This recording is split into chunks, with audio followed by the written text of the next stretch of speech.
Hi.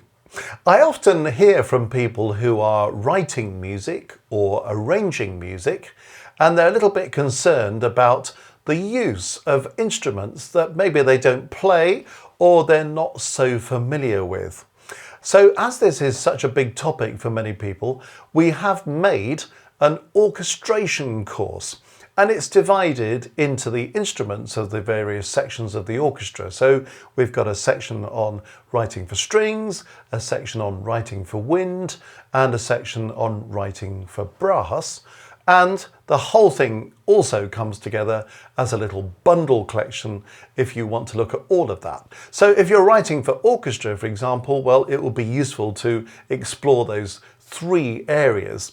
If you're writing for brass band, well, you may just find the writing for brass instruments useful. Or if you're writing for wind band, maybe you don't need to look at the material on the strings.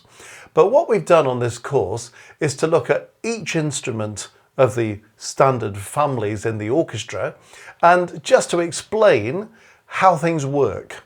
What the ranges of the instrument might be, which clef they need to work in, who transposes and who doesn't transpose, and then more interestingly, looking at the different sounds that can be created and the different particular effects, giving advice on bits of the range that maybe are not quite so good for certain instruments, or parts of the range that are particularly good, or explaining how the colour of an instrument changes between one part of the range and another.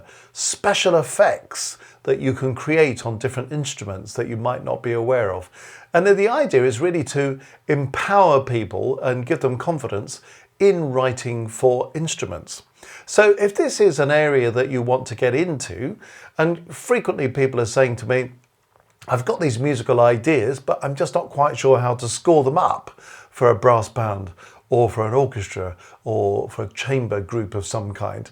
Well, this course is specifically designed to help in those kind of areas. So have a look on the Music Matters website if this is for you, and just see what the orchestration course is offering and take full advantage of it.